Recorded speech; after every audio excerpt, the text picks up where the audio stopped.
criança me parou, olhou nos meus olhos a sorrir, caneta e papel na sua mão, tarefa escolar para cumprir.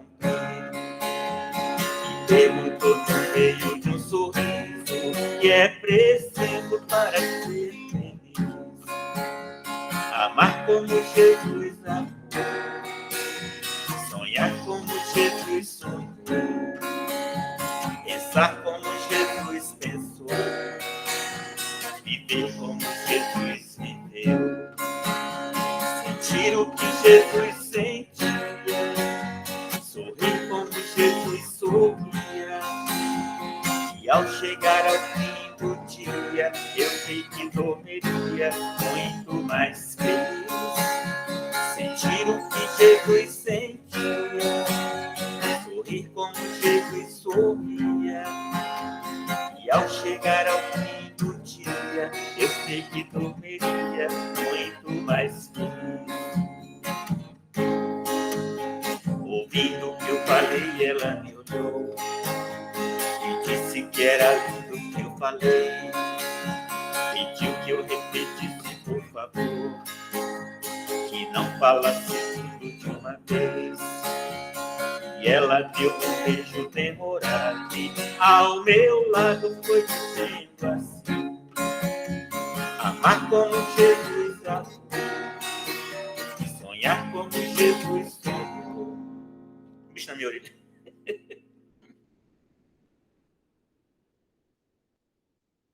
Bicho nos meus olhos aqui.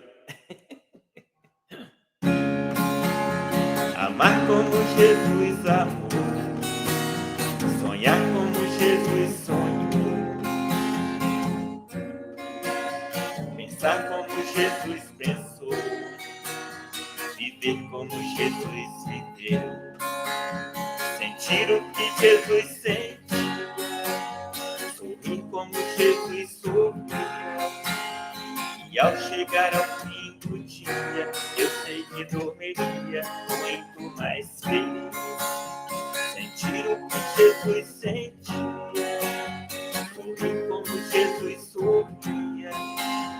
E ao chegar ao fim do dia, eu sei que dormiria muito mais feliz. Depois que eu terminei de repetir, seus olhos não saíam do papel. Toquei no seu rostinho e tive pra que fosse fiel.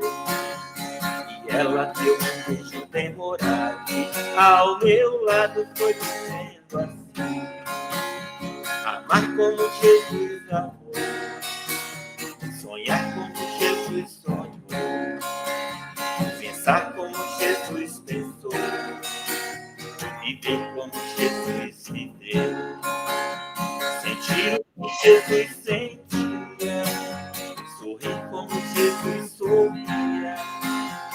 E ao chegar ao fim do dia, eu sei que dormiria muito mais feliz. Sentir o que Jesus sentia, sorrir como Jesus sorria. E ao chegar ao fim do dia, eu sei que dormiria muito mais feliz. Feliz.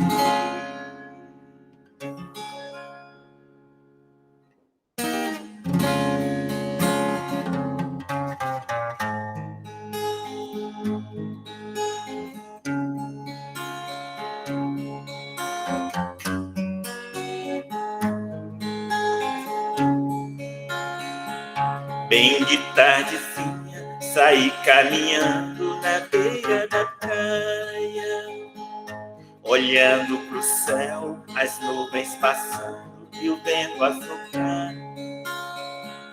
O céu colorido de azul e branco, instante eu parei. Sentei na areia e lavar pelas ondas, meus pés eu deixei. E a onda levou todo o cansaço meu.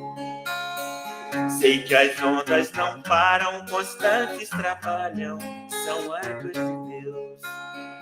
E e a onda levou todo o cansaço meu. Sei que as ondas não param, constantes trabalham, são águas de Deus, as conchinhas na areia. Comecei a juntar, juntei as conchinhas e fui caminhando na beira do mar. Deixei as conchinhas debaixo da areia e o mar não levou.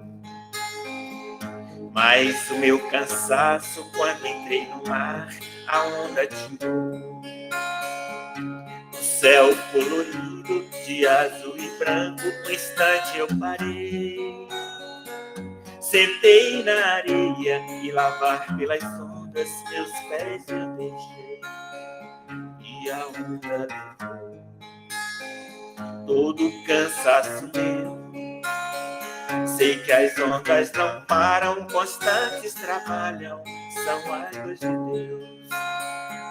E a onda levou todo o cansaço meu. Sei que as ondas não param, constantes trabalham, são águas de Deus.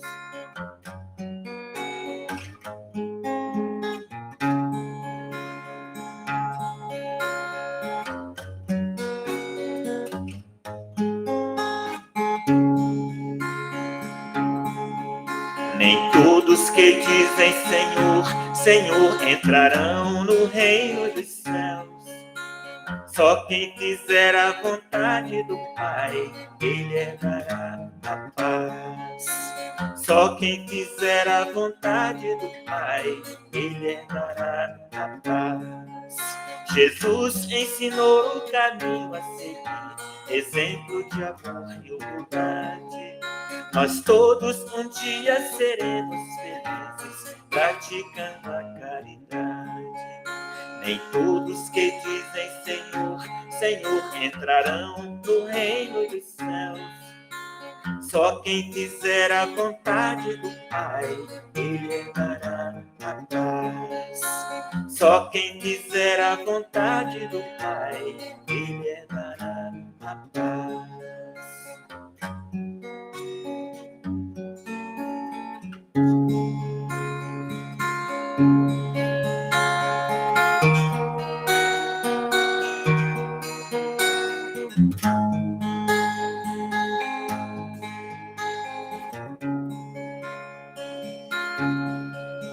Se você sente vontade de chorar, não tenhas medo. Chora. Se você sente vontade de sorrir, não tenhas medo. Estou aqui. Se a tristeza invadir seu coração, não tenhas medo. Não tenhas medo. Cante uma canção. Eu estou aqui para te dizer que sou a mão que te conduz. Eu sou o pão que te alimenta. Na sua estrada eu sou a luz. Eu sou o mensageiro lá do céu que por amor morreu na cruz. Sou eu, filho de Deus. Para você eu sou Jesus.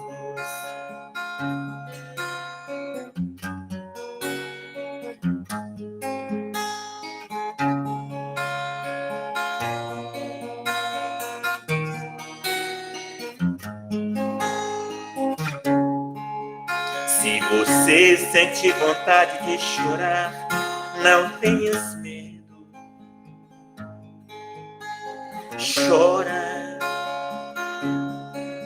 Se você sente vontade de sorrir, não tenhas medo.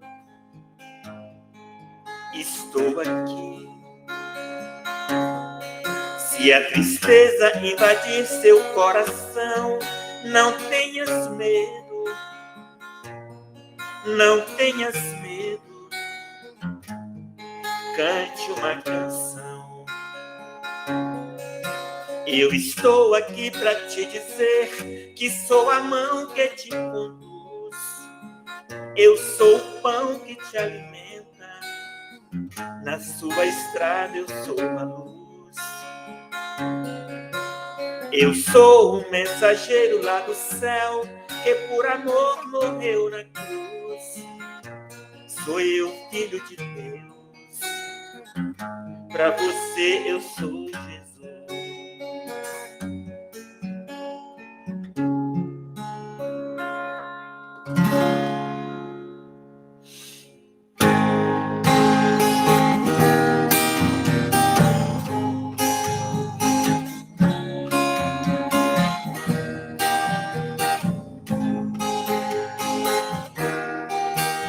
Quem ama sabe bem o que é o amor, que vem de Deus, do que Ele é capaz.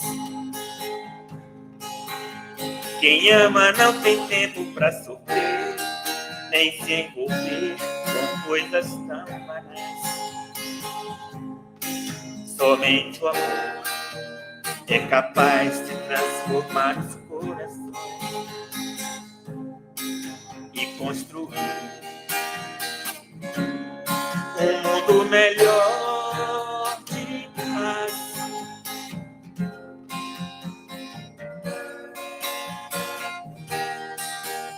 Pratica então para sempre esse amor que vem de Deus e que também te faz. Cultive a semente onde estiver, segue sempre amando com fé.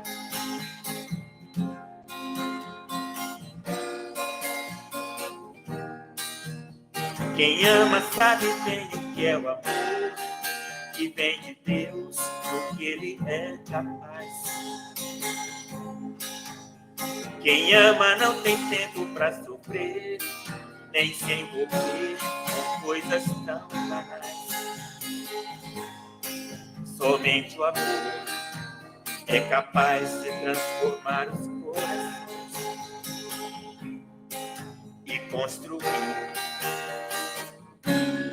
um mundo melhor de paz.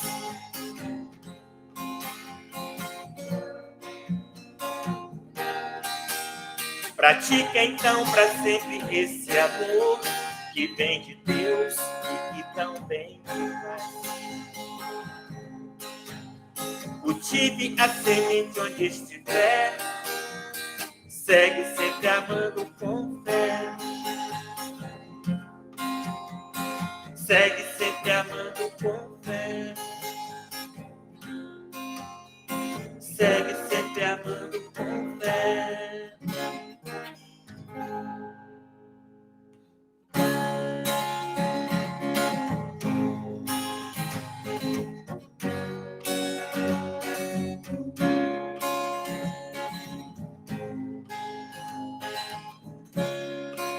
Hoje estou aqui, vivendo neste mundo de ilusão. Nada que eu tenho pertence a mim. Quando aqui cheguei, nada trouxe e com as minhas mãos vazias eu trouxe comigo um passado que eu não sei nem quem eu fui.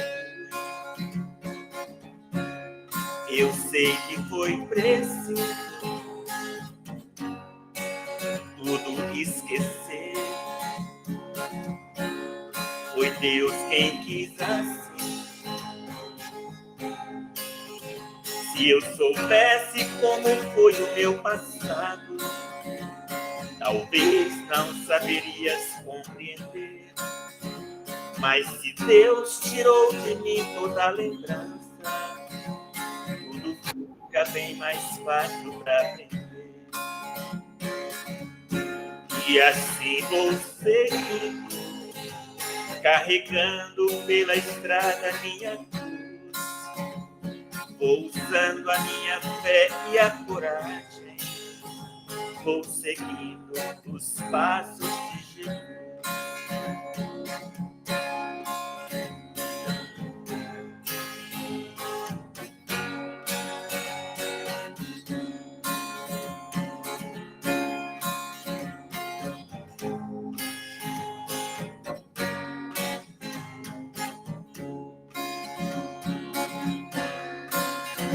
Se eu soubesse como foi o meu passado, talvez não saberias compreender.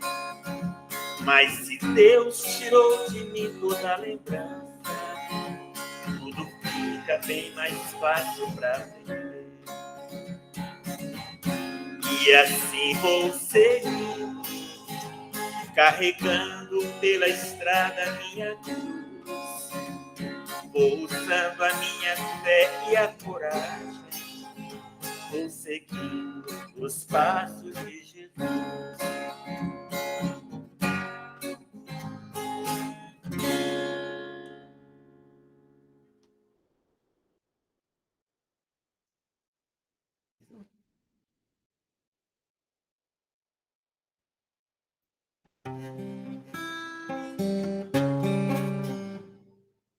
Beleza? Nossa gratidão, Toninho. Deus abençoa. Gratidão a vocês aí, a todos. Bom trabalho para todos aí. Mentira. A nossa irmã Bá tinha pedido a música, a primeira música lá do Almir Sater, para repetir 3 vezes, né, Bá? É Fabiola, seja bem-vinda. A nossa gratidão, Toninho, bacana demais. Assim, conforta os nossos corações as vibrações da música. Bom demais. Deus abençoe. Nós vamos estar fazendo aqui uma leitura do livro Centelha da Lei, Rafael Lavarini, a editora Alma Nova. Confiança. Pense positivamente sempre que despertar com vida no corpo físico. Ainda que seu dia esteja repleto de desafios, comece a lembrar de cada uma das pessoas que vão cruzar o teu caminho ao longo do dia. Mesmo que a realidade pareça outra, imagine você sorrindo com sinceridade e abraçando cada um deles com carinho e harmonia espiritual. Seja grato por tudo, do alimento para o corpo ao sustentáculo do espírito, em especial nas pequenas contrariedades e imprevistos. Permaneça agradecendo e sorrindo. Ademais, lembre-se deste lindo salmo. Direi do Senhor, Ele é meu Deus, meu refúgio, a minha fortaleza, e nele confiarei. Salmo 91, 2. A nossa gratidão a Deus, a Jesus, à espiritualidade amiga, ao nosso anjo da guarda, aos nossos mentores, ao mentor da casa. A nossa gratidão por esse momento de harmonização, de estudo e de reflexão. A nossa gratidão por esse dia, pelos companheiros de jornada. Senhor, nós te pedimos que neste momento possa estar indo todos os nossos amigos espirituais ao lado da nossa irmã Fabiola, para que possa estar a instruindo, e que esteja do nosso lado, abrindo os nossos corações para esse entendimento, para que possamos poder praticar um pouquinho a cada dia. Senhor, esteja visitando os nossos irmãos que estão em hospitais, em creches, orfanatos, em abrigos, às vezes em leito de dor, às vezes sozinho nas casas. Que o seu amor, essa gotinha de esperança possa estar indo de encontro a cada um desses corações dos nossos irmãos. E dos nossos irmãos também desencarnados. Senhor, nós te agradecemos por essa noite, por esse momento de reflexão. E esteja conosco hoje, agora e sempre, que assim seja, amém. Que Deus nos abençoe. Fabiola, nossa gratidão, seja bem-vinda. Toninho, nossa gratidão. E a todos vocês que estão conosco, a nossa gratidão. Você tem 1 hora para estar conversando conosco. Deus abençoe. Obrigada, viu, Ademir?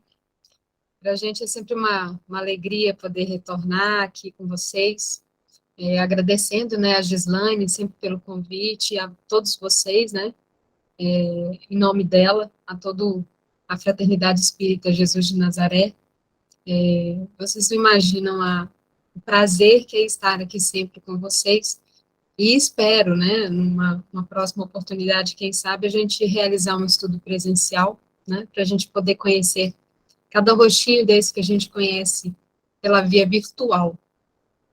Eu queria saber se todos estão me ouvindo, tudo certinho. Eu vou compartilhar aqui com vocês a tela, né, do estudo que nós vamos realizar essa noite. De antemão, eu já peço desculpas, que é um estudo mais denso, né, ele tem um conteúdo maior de parte escrita, mas é só para viabilizar, assim, um estudo mais enriquecedor e esclarecedor para nós, né, diante do trabalho que a gente busca realizar, tá? Qualquer dúvida, havendo qualquer dúvida, a gente vai conversando, né, durante o estudo, e aí a gente vai trocando essas ideias. Deixa eu disponibilizar aqui para vocês.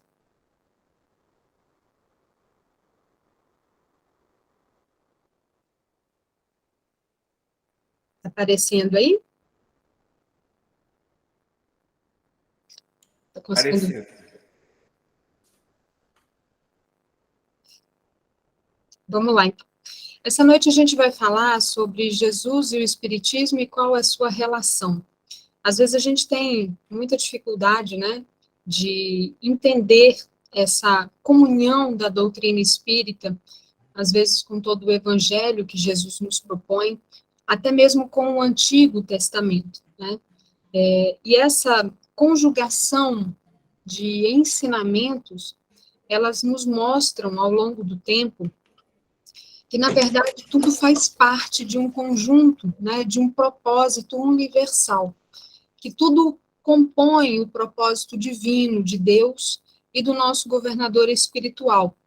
E nesse estudo, de forma muito breve, muito sintetizada, a gente procura apresentar essa combinação, tanto do Antigo Testamento, quanto do Novo Testamento, e o que a doutrina espírita nos traz, de novo, diante de tantas riquezas que esses ensinos nos apresentam.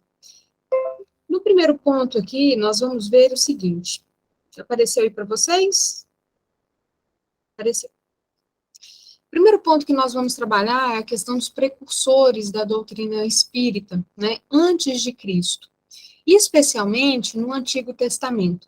Se nós formos ver no livro O Céu e o Inferno, há um capítulo, capítulo 11 lá, que ele vai tratar sobre a proibição de evocar os mortos. Sobre essa análise da proibição de evocar os mortos, vamos pensar conjuntamente. Por que nos livros de Levítico, e aí eu apenas citei para vocês os trechos que constam essas proibições, tá, no Antigo Testamento, Levítico e Deuteronômio, eles trazem exatamente a proibição de se consultar os mortos, né, de se consultar hoje o que nós denominamos de espíritos, de entidades desencarnadas. Por que havia essa proibição? Vejam, qual é o sentido de se proibir alguma coisa? Se eu proíbo algo, é porque algo existe. O que eu quero proibir, existe. Há algum sentido de eu chegar para vocês e falar assim, Ademir, eu proíbo você de voar. Você tem a capacidade de bater os braços e voar? Você tem essa capacidade, a não ser que você esteja com algum instrumento, com alguma roupa específica, mas eu chegar especificamente para você como um ser humano físico e eu proibir você, o ser humano não pode voar? Existe essa possibilidade? Mas se eu chego para você e proíbo você de alguma coisa, é porque você tem essa potencialidade, é porque você tem essa capacidade. Então, lá em Levítico e Deuteronômio, quando eles faziam essa proibição, era exatamente porque existia essa potencialidade e mais, essa potencialidade, ela era praticada. Eu só proíbo aquilo que existe, que é possível de ser feito, de ser realizado. Então, diante disso, se eu tenho a proibição, de antemão há um motivo para a existência dessa proibição. Qual era o motivo? Naquela época, tudo era utilizado, todas as situações da vida eram consultadas por qualquer motivo. E aí, se a gente parar para pensar na realidade atual, se nós tivéssemos a oportunidade de consultar espíritos, a gente consultaria o tempo todo, estou enganada? Consultar assim, será que eu devo ir para esse emprego? Será que eu devo ir viajar? Será que eu devo aceitar tal coisa de fulano? Será que eu devo casar? A gente tem essa curiosidade, ela é da condição humana, né? Então, a proibição naquela época, ela foi estabelecida porque a consulta estava sendo utilizada de forma indevida, inadequada, por qualquer motivo e por qualquer razão. Então, nesses livros, no Antigo Testamento, foi estabelecida essa proibição exatamente por isso. Porque não se havia uma consciência de utilização da condição mediúnica, que naquela época não era denominado mediunidade ainda, né? Então, nesses livros, esses livros buscam exatamente esclarecer isso para nós, né? Havendo uma proibição, é porque havia uma prática, e essa prática era usada indevidamente.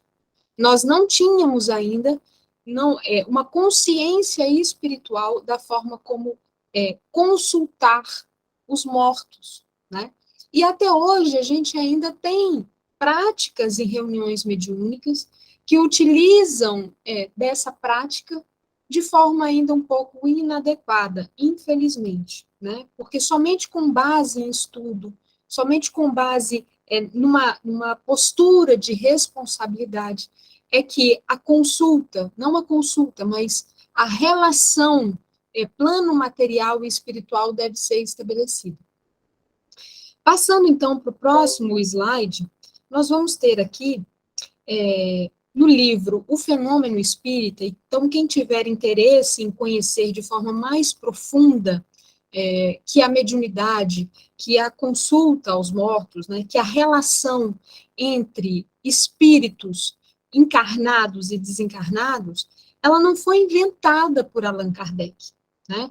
Às vezes as pessoas falam assim, a consulta aos mortos, ou essa relação plano material e plano espiritual, ela surgiu a partir da doutrina espírita.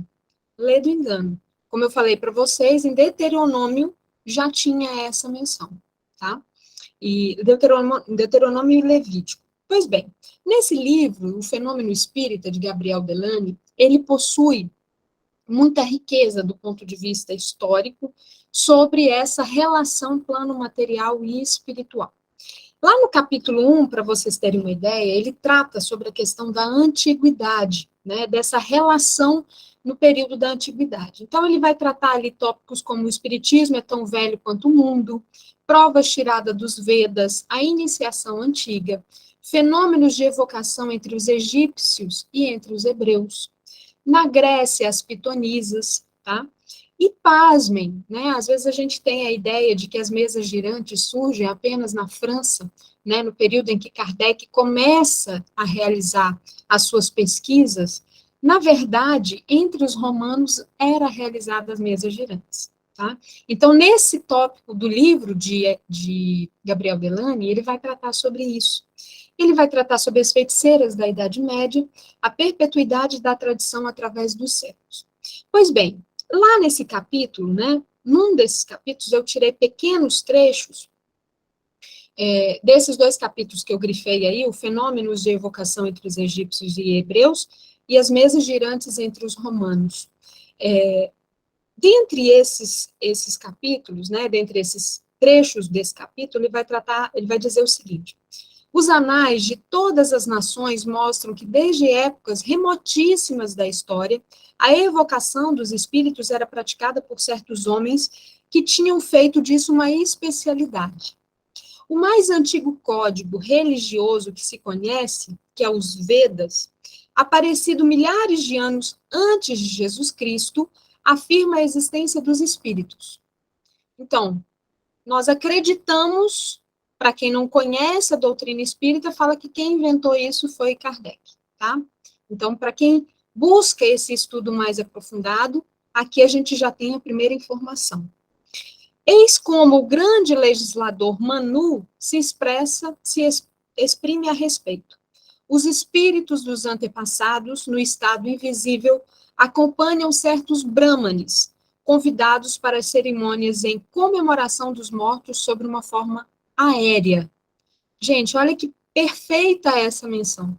Na verdade, é que a gente tem um conjunto de conhecimento, e especialmente um tocante ao fenômeno mediúnico físico, né? Através do ectoplasma. Naquela época não se conhecia, né, essa denominação. E hoje nós já temos, nós já avançamos e sabemos que, na verdade, essa forma aérea, que eu costumo, inclusive, brincar nos estudos que nós realizamos, que seria aquela ideia de Gasparzinho, né, daquele filme Gasparzinho, na verdade, é o ectoplasma que nós possibilitamos, através dos nossos fluidos, a formação desse ectoplasma. E aí, num outro ponto, nas mesas giratórias entre os romanos, tem o seguinte trecho: as sibilas romanas, evocando os mortos, interrogando os espíritos, são continuamente consultadas pelos generais, e nenhuma empreitada importante foi decidida sem se receber previamente aviso dessas sacerdotisas. Então, vejam, a mediunidade, a consulta aos mortos, ela sempre existiu na nossa humanidade. Então, quem tiver oportunidade de ler esse livro, O Fenômeno Espírita, ele é espetacular para gerar essa base histórica, né, esse entendimento sobre a existência da comunicabilidade dos espíritos, tá bom? Próximo slide, nós vamos ter aqui, e aí muito, muito, muito antes de Cristo, nós vamos ter dois precursores muito especiais para a nossa história, tanto do ponto de vista da doutrina espírita, quanto do ponto de vista do conhecimento que eles nos propiciam na filosofia. O primeiro deles é Sócrates, né? Na verdade, Sócrates não escreveu nada, quem compilou um pouco o que Sócrates escreveu foi Platão. E aí, no Evangelho segundo o Espiritismo, na parte introdutória, existe um trecho lá, não sei se todos já tiveram oportunidade de ler todo o Evangelho segundo o Espiritismo, existe um tópico lá que chama Resumo da Doutrina de Sócrates e Platão.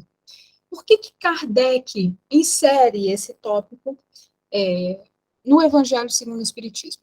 Primeiro, porque a gente sabe que uma das bases da doutrina é a filosofia, e nós vamos falar isso um pouco mais à frente. Mas ele toca nesses dois filósofos, né, especialmente porque eles vão tratar sobre a questão da essência e da alma, tá? De forma muito superficial, a gente vai mencionar sobre o que eles abordam, a profundidade que esses filósofos abordaram a questão da alma e da existência da alma, tá? Platão chega a afirmar na sua obra Fedon a imortalidade da alma. Vejam, ele fala o seguinte: o homem é uma alma encarnada. Ora, quando ele afirma isso, ele demonstra que existe um plano material e um plano espiritual. Que hoje nós sabemos que quando nós falamos de alma, nós estamos falando de um espírito encarnado, não é? Então, ele já tinha essa afirmação. Platão e Sócrates realizavam essas afirmações em seus discursos. E continua: antes da sua encarnação, existia unido aos tipos primordiais das ideias do verdadeiro bem e do belo. Separa-se deles, encarnando e recordando o seu passado. É mais ou menos atormentada pelo desejo de voltar a ele. Se a alma é imaterial, tem de passar após essa vida ao mundo igualmente invisível e imaterial, do mesmo modo que o corpo, decompondo-se, volta à matéria. Muito importa, no entanto, distinguir bem a alma pura, verdadeiramente imaterial, que se alimenta como Deus, de ciência e pensamentos, da alma mais ou menos maculada de impurezas materiais, que a impedem de elevar-se para o divino e a retém nos lugares de sua estada na terra.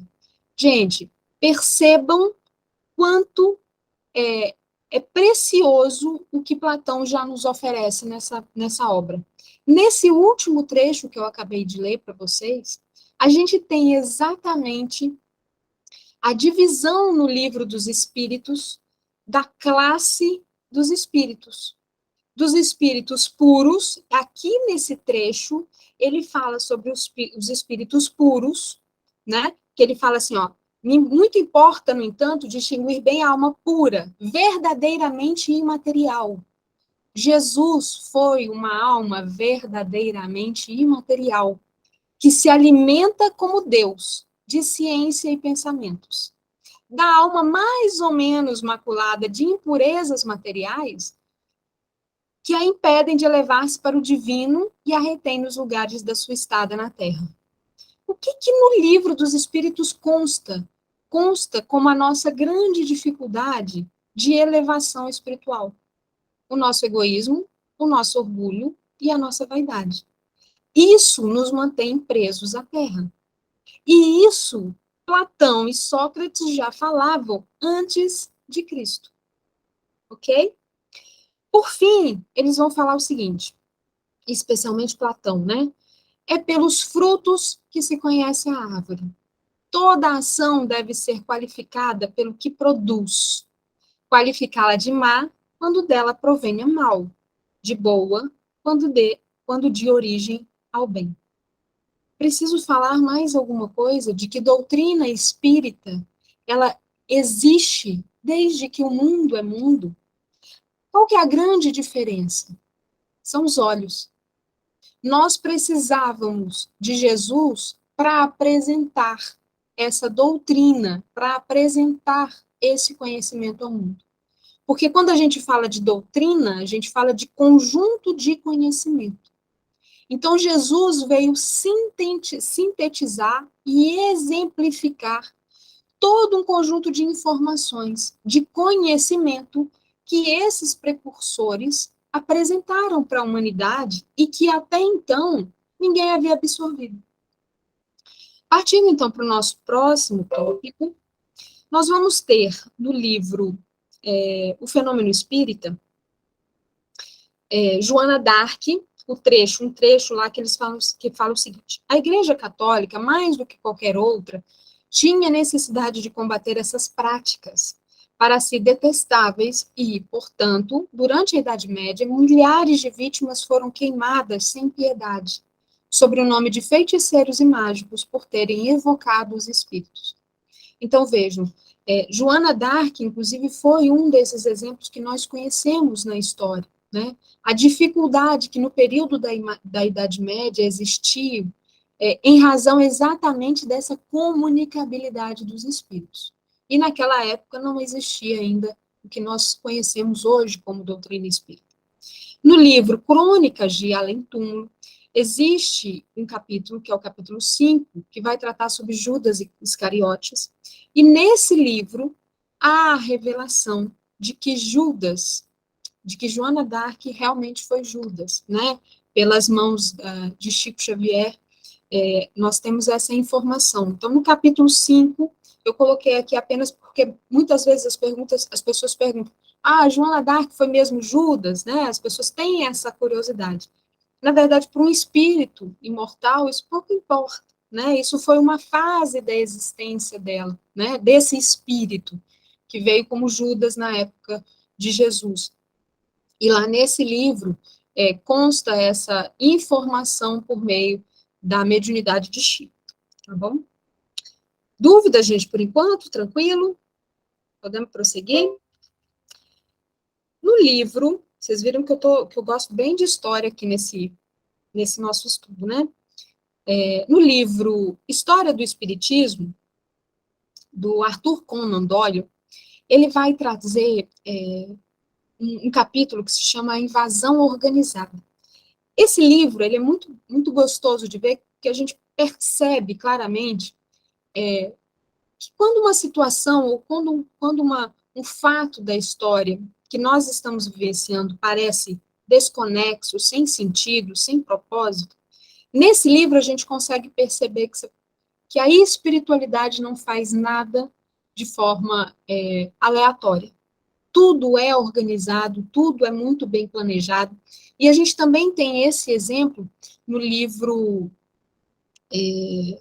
de psicografia de Chico, com Emmanuel, A Caminho da Luz, né, que o planejamento da vinda de Jesus, que é tratada no primeiro capítulo, ocorre 2000 anos antes da vinda dele. Né? Há uma reunião em que eles realizam um planejamento 2000 anos antes da vinda dele. Então, vejam, quando ocorre algum fato na humanidade, em alguma circunstância, de forma coletiva e até individual, não é por acaso. A espiritualidade realiza esse planejamento. E nesse livro, isso fica muito, muito claro. Tá? Então, quem quiser saborear essa sensação de que não existe o acaso, esse livro, ele propicia isso. E aí, nesse livro, ele vai trazer o seguinte, que existe uma dificuldade, de fato, de se fixar uma data para o aparecimento do espiritismo. É claro que nós temos, a partir de Kardec, né, um ponto de partida terreno, mas se a gente for remontar a história da humanidade, a gente vai perceber que, na verdade, essa data não existe, tá? Os fatos espíritas, eles existiam desde todos os tempos, eles sempre existiram. E que os espíritas, por exemplo, ingleses e americanos, costumam indicar como data inicial do movimento moderno 31 de março de 1848, né, que assinala o episódio mediúnico de Hydesville. Tem outros, por exemplo, que preferem começar a sua história a partir de Swedenborg, né, que foi um precursor muito importante dentro da doutrina espírita, considerando aí uma invasão que pode ser precedida pelos exploradores de vanguarda. O espiritismo como doutrina, né, que nós conhecemos hoje, ele ocorre em 18 de abril de 1857, com a publicação do Livro dos Espíritos, né, do primeiro volume do Livro dos Espíritos. E aí, nesse livro, a gente vai ter uma divisão aí dos capítulos, né, existem muitos outros capítulos, eu coloquei aqui só para a gente exemplificar a história do espiritismo, a história, no caso, de Swedenborg, tá? Edward Irving, né, que ele vai tratar sobre o fenômeno dos Shakers. No capítulo 3, o profeta da nova revelação, que é o médium americano Andrew Jackson Davis, que é o autor de uma obra que chama Filosofia Harmônica, tá? É uma obra de grande profundidade para a doutrina espírita, sobre o aspecto da filosofia. O capítulo 4, ele vai tratar sobre o episódio de Hydesville, né, das irmãs Fox. O capítulo 5, a carreira das irmãs Fox, porque há muita divergência se realmente foi fraude, se não foi fraude, o que aconteceu com as irmãs Fox. Então, ele vai tratar esse capítulo. E o capítulo 6, primeiras manifestações na América. Né? Vejam, quando Kardec começou a realizar a sua empreitada de pesquisas na doutrina espírita, no Brasil já haviam fenômenos, né? A gente ainda estava vivendo na época do Brasil Império.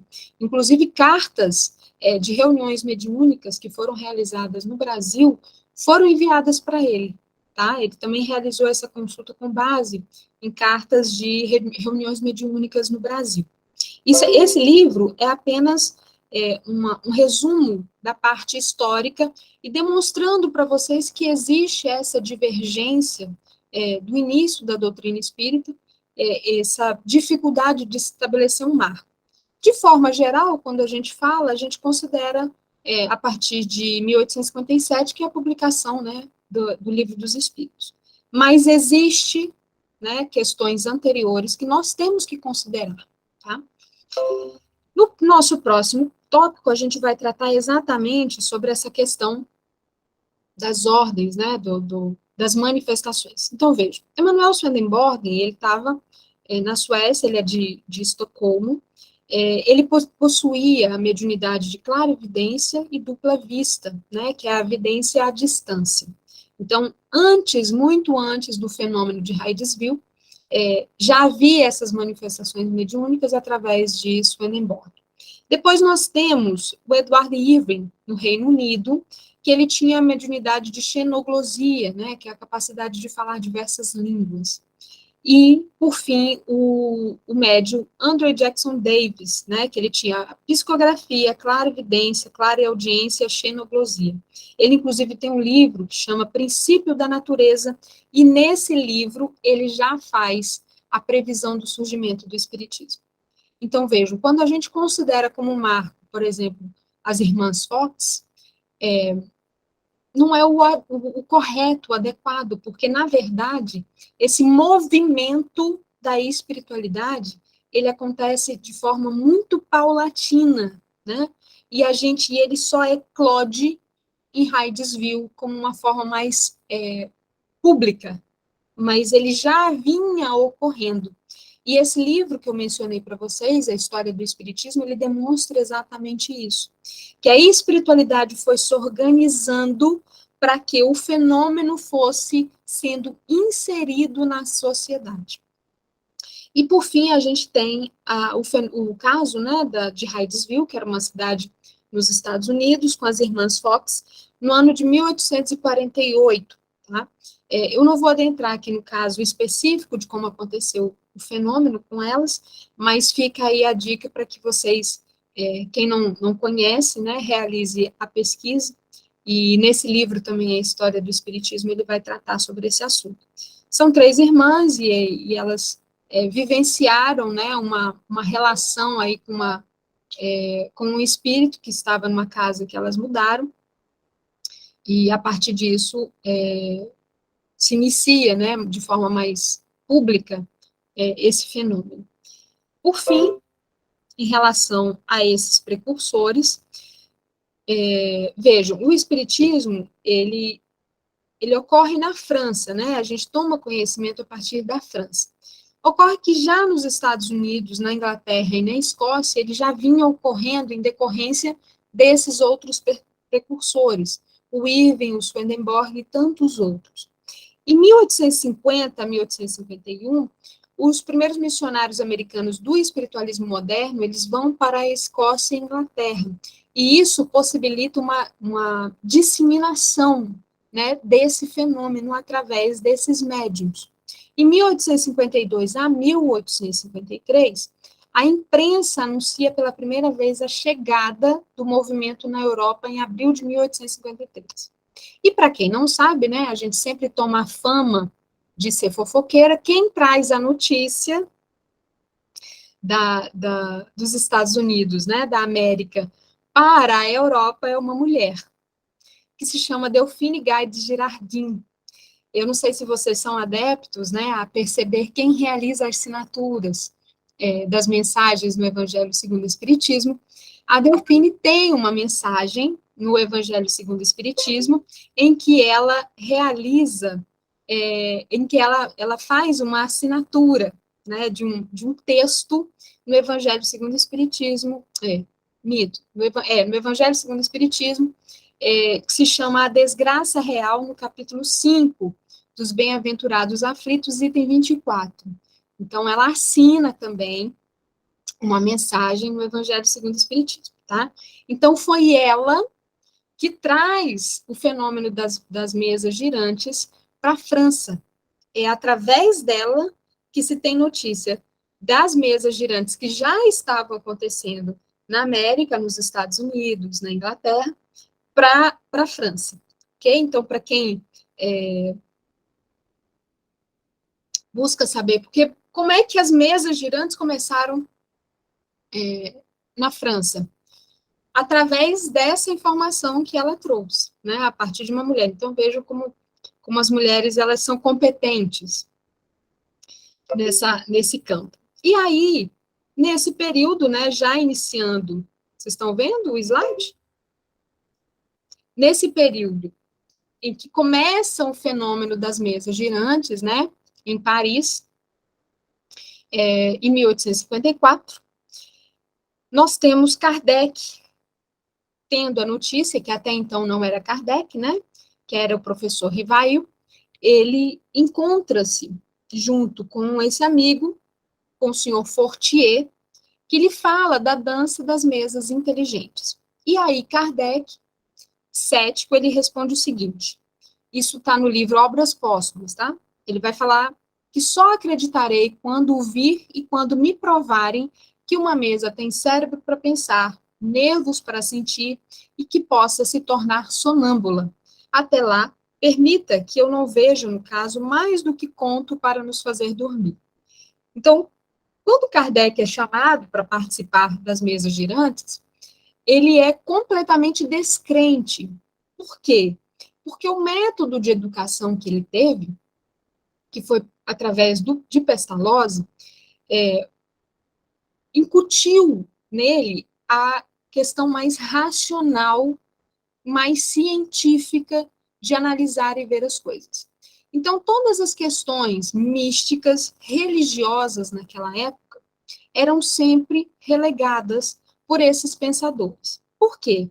Nós passamos por um período da Revolução Francesa, em 1789, e foi através da Revolução Francesa que surge uma modificação no pensamento, através de um movimento que ficou conhecido como Iluminismo. Dentre os participantes do Iluminismo, né, havia haviam vários pensadores, entre eles Rousseau. Havia John Locke, Voltaire e muitos outros. E Rousseau foi professor de Pestalozzi, que, por sua vez, foi professor de Rivail, que nós conhecemos como Kardec. Então, todos eles preconizavam exatamente um racionalismo, mas um racionalismo extremo.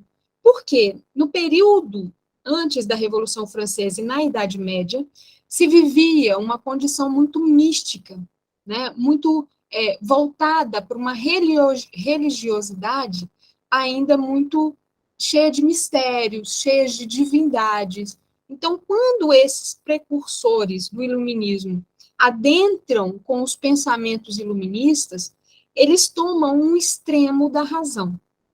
E Kardec foi ensinado, foi educado através desse extremo da razão, em que tudo tinha que ser comprovado, tudo tinha que ser definido de forma muito clara, com base em métodos científicos.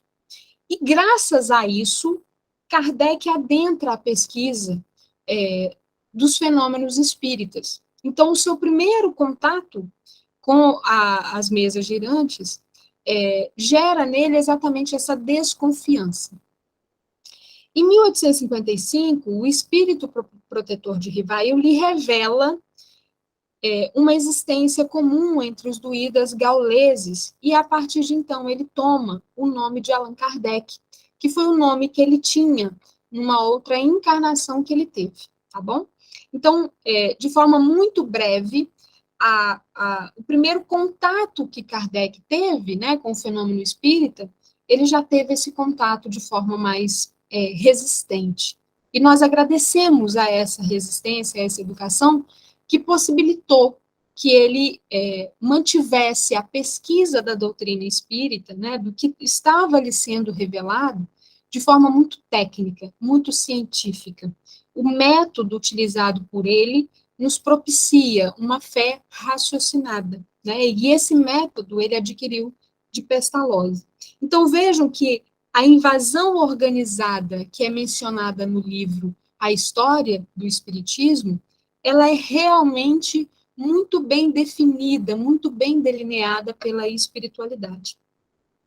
Prosseguindo, então, e aí, depois que Kardec inicia, né, os seus estudos, nós temos aí o que nós conhecemos hoje, né, como Pentateuco espírita, o Pentateuco kardeciano, né, que a gente resume que são as obras básicas do Espiritismo, que é o Livro dos Espíritos, o Evangelho segundo o Espiritismo, o Céu e o Inferno, a Gênese e o Livro dos Médiuns. E aí, através desse Pentateuco kardeciano, nós temos o que nós chamamos de doutrina espírita, que são os assuntos, os aspectos mais basilares que nós temos que buscar entender a doutrina espírita sobre os seus pontos, né, científicos, religiosos, como é que ocorre essa comunicação entre o mundo espiritual e material. Entre esses livros que estavam sendo formulados por Kardec, ele realizava a publicação da Revista Espírita. Tá? Então, nós temos a primeira edição da Revista Espírita, de 1º de janeiro de 1858. E aí nós temos hoje várias editoras que realizam coleções de todos esses escritos que possuem informações riquíssimas sobre a doutrina espírita. Então, quem tiver a oportunidade de ler, elas são divididas, né, por anos, e cada ano por seu respectivo mês. Isso aqui é só para gente, para vocês, para quem não conhece e tiver interesse de se aprofundar, são livros que possuem muitas informações, tá? Inclusive, dentro de um desses livros, da Revista Espírita, que consta a informação de que Bezerra de Menezes se encontra no plano espiritual auxiliando a Terra. Tá? E aí, para aqueles que estão iniciando na doutrina espírita, que buscam entender o que é o espiritismo, nós temos o livro, né, o que é o Espiritismo, de Allan Kardec.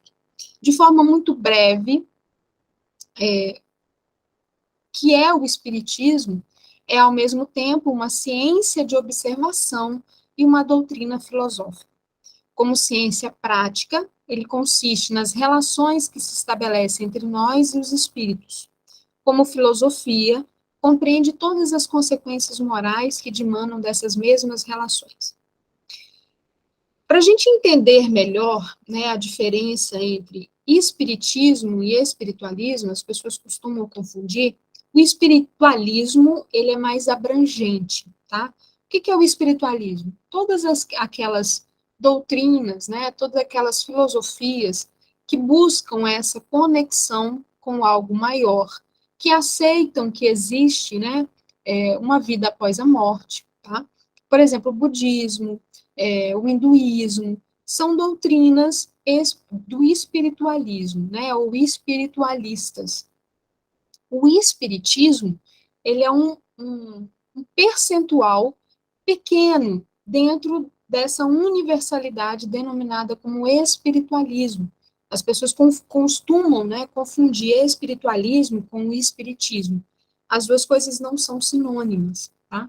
Então, o que seria o espiritualismo? Quando a gente fala em espiritualismo, nós estamos dizendo que é uma ideia ou é uma filosofia que diverge do materialismo, né? Então, todas aquelas filosofias que divergem de uma condição materialista, elas estão dentro desse espiritualismo, tá? Ou doutrinas espiritualistas. Ou seja, elas consideram a existência de algo além do material e ainda elas admitem a existência de Deus, tá? E o espiritismo, qual é a questão do espiritismo especificamente? O espiritismo busca entender essa relação do mundo material com os espíritos. E, basicamente e essencialmente, o propósito da doutrina espírita é o aperfeiçoamento moral. Tranquilo? De forma bem breve e sucinta, o propósito da doutrina espírita, ela vai além dessa curiosidade de se saber que tem um plano espiritual, de saber que existe uma comunicabilidade entre os espíritos. O grande e maior propósito da doutrina espírita, alicerçada inclusive ao propósito de Jesus, é esse aperfeiçoamento moral que nós precisamos realizar nas encarnações que nós temos. E aí fica sempre uma dúvida, as pessoas sempre perguntam, a gente, em determinados grupos, eu não sei se vocês passam por isso, se as pessoas perguntam, o espiritismo é uma religião? Vocês já passaram por isso? Nós, no grupo que nós participamos, quando chegam, né, pessoas novas no grupo, sempre perguntam, né, espiritismo é ou não é uma religião? Bom, vai depender do quê? Qual é o sentido que você dá para a religião?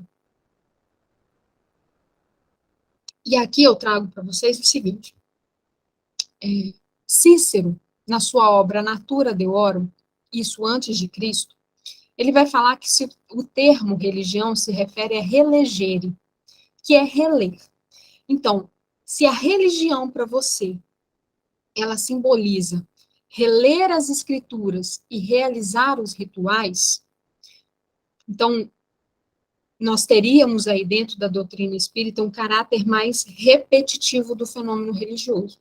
Se você encara a religião como um conjunto, né, de rituais, a doutrina espírita não é religião, ok?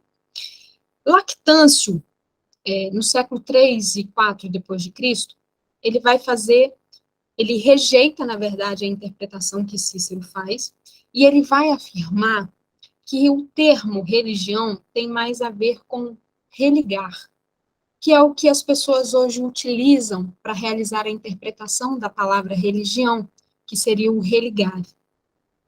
E ele argumenta que a religião é um laço de piedade que serve para religar os seres humanos a Deus. Então, se você entende religião, ou se você entende a doutrina espírita como uma forma de conexão, de religação com Deus, então a doutrina espírita seria uma religião, tá? No livro A Cidade de Deus, de Agostinho de Hipona, né, que hoje nós conhecemos como Santo Agostinho, isso no século IV depois de Cristo, ele afirma que religio deriva de religere, que é reeleger. Através da religião, a humanidade reelegia de novo a Deus, do qual se tinha separado. Mais tarde, na sua obra De Vera Religione, Agostinho retoma a interpretação de Lactâncio, que via em religio uma relação com religar. Pois bem, diante dessa informação mais técnica histórica, nós temos que entender que se você entende religião como religar, então a doutrina espírita propicia essa religação com Deus. Agora, se você entende religião como a prática de rituais, de apenas ler e não gerar uma modificação moral, espiritual, que propicie você sentir Deus em você, então a doutrina espírita não é religião. Não existe uma unanimidade em relação a isso. Tudo vai depender de como você sente. Então, basicamente, se você busca essa religação, a doutrina espírita é realmente uma religião. E aí, para tirar um pouco essa prova dos 9, nós vamos chamar o nosso irmão Chico com o Emmanuel, né, que através da psicografia de Chico, nós conseguimos aclarar melhor essas ideias. E aí, no livro Consolador, ele vai falar o seguinte para a gente. Na questão 260, tem a seguinte pergunta. Em face da ciência e da filosofia, como interpretar a religião nas atividades da vida? E aí Emmanuel nos responde o seguinte. Religião é o sentimento divino, cujas exteriorizações são sempre o amor nas expressões mais sublimes. Enquanto a ciência e a filosofia operam um trabalho de experimentação e de raciocínio, a religião edifica e ilumina os sentimentos. As primeiras se irmanam na sabedoria e a segunda personifica o amor. As duas asas divinas com que a alma humana penetrará um dia nos pórticos sagrados da espiritualidade. O espiritismo não se trata de uma religião constituída, tradicional, estruturada através de rituais, imagens, sacramentos, crendices, dogmas e classes sacerdotais.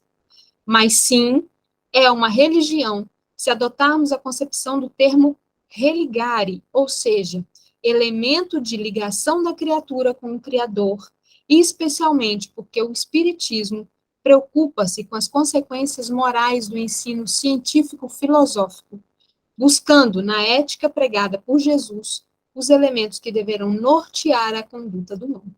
Então, Emmanuel nos responde, na verdade, utilizando exatamente a concepção de Lactâncio aliada a Santo Agostinho, tá? Para vocês verem que a movimentação do conhecimento também ocorre na doutrina espírita, através desses pensadores. Seguindo, e aí nós temos, então, a razão pelo qual, na doutrina espírita, nós adotamos o que chamamos de tríplice aspecto da doutrina espírita, que é filosofia, ciência e religião. Religião tomada no sentido de religar, de conexão de criatura com o Criador. Porque a ciência, a partir do estudo da ciência, aliada à filosofia, nós temos um conhecimento em razão científica e como sentido de entendimento que a filosofia nos propicia. Essas duas ciências unidas para propiciar um aprimoramento moral, e aí nós temos a religião que propicia essa sublimação, essa evolução da nossa existência. É por isso que a doutrina espírita tem esse aspecto, esse tríplice aspecto de ciência, filosofia e religião. Partindo aqui, quais são, então, os princípios básicos da doutrina espírita, tá? Nós temos como base primordial a moral espírita, que é o Evangelho de Jesus. Então, a nossa principal base de conduta é a moral de Jesus. Depois nós temos a comunicabilidade dos espíritos, temos a pluralidade dos mundos habitados, a reencarnação, a imortalidade da alma e Deus. Então, esses são os princípios básicos em que a doutrina espírita alicerça o seu conhecimento. As pessoas, às vezes, têm dificuldade de entender que a doutrina espírita, ela anda de mãos dadas o tempo inteiro com os ensinamentos de Jesus. Tem pessoas que, às vezes, me perguntam, né, Fulano, Fabíola, você mexe com aquilo como se aquilo que a gente busca, né, tivesse fora do ensinamento de Jesus. Como se aquilo que a gente mexe não estivesse pautada no amor que Jesus nos exemplificou. Não é? Eu estou vendo a Ademir rindo aí, mas isso é sério, gente. Né? As pessoas encaram quando você fala, eu sou espírita, como se ser espírita não fosse ser cristão. Nós, antes de sermos espíritas, nós somos cristãos. E como cristãos, nós estamos sempre pautados no ensinamento de Jesus, em tudo que Jesus nos ensinou, né? Então, é importante a gente buscar esclarecer as pessoas, e toda vez que quando alguém chega para mim e me permite explicar isso, eu sempre falo, olha, eu sou espírita, né? Eu não mexo com aquelas coisas, e nós buscamos sempre os ensinamentos de Jesus. Nós estudamos, e as pessoas até assustam, né? Quando não conhecem o Evangelho segundo o Espiritismo, eu sempre busco estender essa informação, por conta dessa desinformação que é realizada, né? Sobre a doutrina espírita. E aí, por fim, né, chegando no ponto do nosso estudo, né, e já quase acabando, tá, Ademir, prometo, qual que é a relação, então, dos ensinos espíritas com os ensinamentos de Jesus, né? Aí nós temos o mestre e o apóstolo. Quando nós pegamos aqui, especialmente, deixa eu pegar aqui, o Sermão do Monte, tá? Que é o capítulo 5, versículos 3 a 13 de Mateus.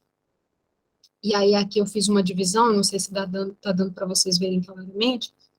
Cada tópico do Sermão do Monte, ele é retratado, ele é espelhado filosoficamente no Livro dos Espíritos, tá?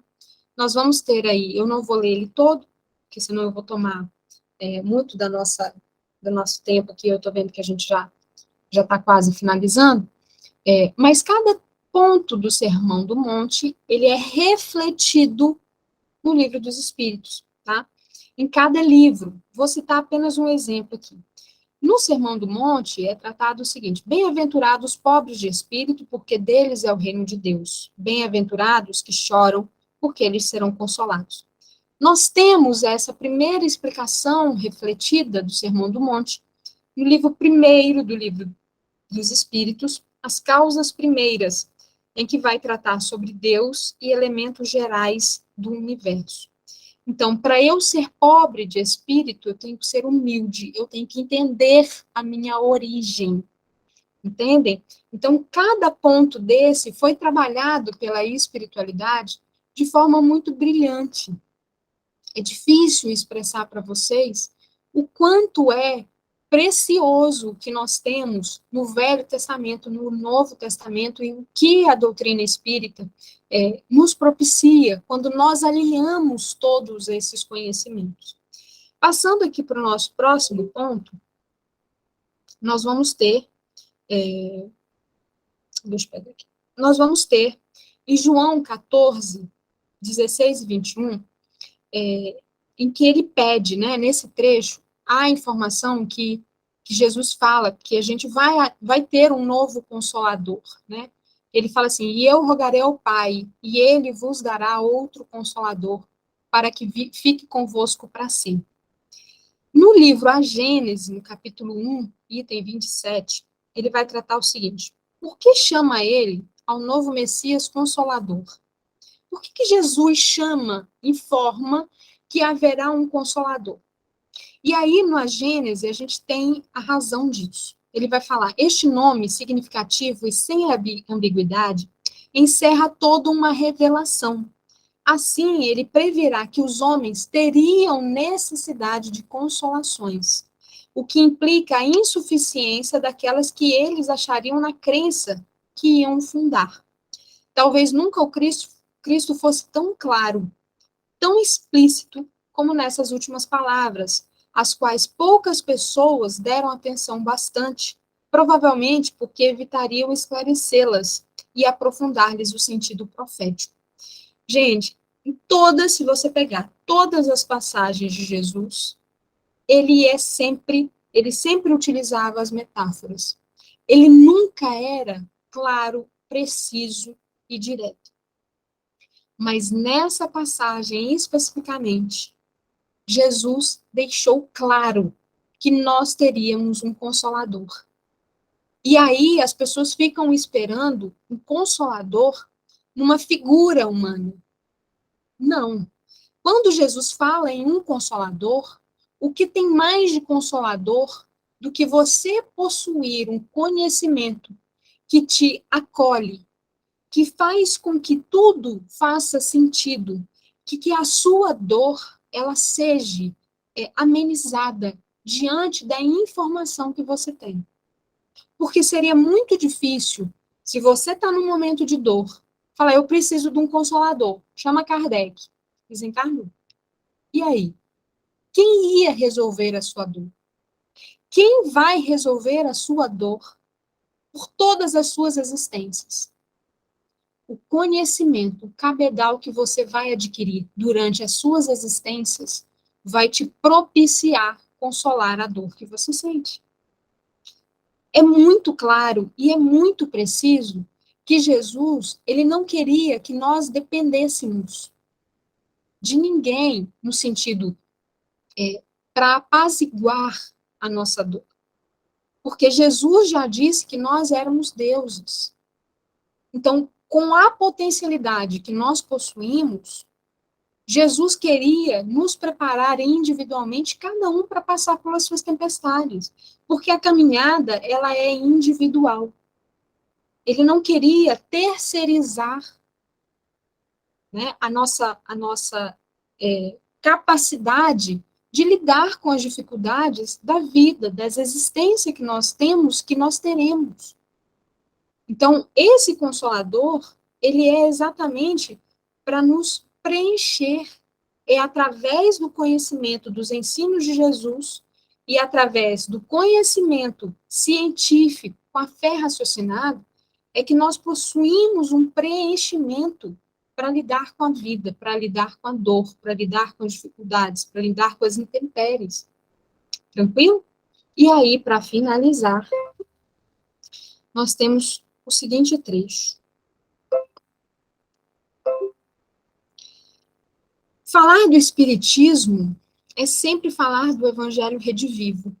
Falar de Espiritismo é é sempre falar de Jesus, porque Jesus, ele preside o advento do Consolador. No livro, no livro dos Espíritos, na questão 625, nós temos a informação de que Jesus é o nosso modelo e guia da humanidade. Então, com esse propósito dele ser modelo e guia, vocês acham que ele nos abandonaria de tal forma que ele nos deixaria cegos, sem compreender, sem entender como é que ele propiciou todo aquele conhecimento através de metáforas e nós ficaríamos perdidos, sem o advento do Consolador? Nós ficaríamos naufragando por muitas encarnações até de fato entender, né, todas essas parábolas, todas as metáforas que ele utilizava. E o Espiritismo, ele propicia uma visão mais profunda, uma visão mais ajustada, de forma raciocinada. E aí ele vai nos falar o seguinte: o Espiritismo é a ferramenta que nos permite libertar consciências e corações, trazendo luz à fé raciocinada, mas também liberta o coração das amarras do egoísmo, do orgulho e da ilusão. Assim, pautados nos ensinamentos de Jesus, o Espiritismo nos impulsiona à evolução espiritual e moral através da evangelização íntima, pois no Espiritismo não basta crer, é necessário renovar-se. Nós temos que sentir, ampliar e aplicar os sentimentos de Jesus. Não é só ter o conhecimento que a doutrina espírita nos propicia, é, acima de tudo, aplicar esse conhecimento. Sermos o evangelho vivo a todo momento, em todo lugar. É essa a proposta de Jesus e é essa a proposta que o Espiritismo nos apresenta, com a nossa renovação moral, com a nossa reforma íntima. Não adianta eu ter todo o conhecimento acumulado. Eu preciso me modificar no íntimo, para que esse evangelho se torne luz aonde quer que a gente vá. Meu muito obrigada a vocês. Espero que todo o conhecimento que foi passado nessa noite possa ter tocado um pouquinho o coração de cada um, possa ter alcançado a consciência de cada um, para entender que não basta apenas ter fé, nós precisamos ter fé aliada ao entendimento do amor, ao entendimento da paz, da harmonia, do equilíbrio, que foi tudo isso que Jesus nos exemplificou e nos propôs. Meu muito obrigada, uma ótima noite a todos vocês, e estamos sempre à disposição para esse momento juntos. Obrigada, viu, Ademir, a Gislane, a todos vocês. Menina, nossa gratidão, assim, perfeito o estudo, e o bom é que fica gravado e tem como a gente copiar, comprar esses livros e estudar até, porque é muita informação, muito livro, assim, perfeito. Deus abençoe, gratidão. Você termina para a gente com uma prece, pode ser? Pode sim.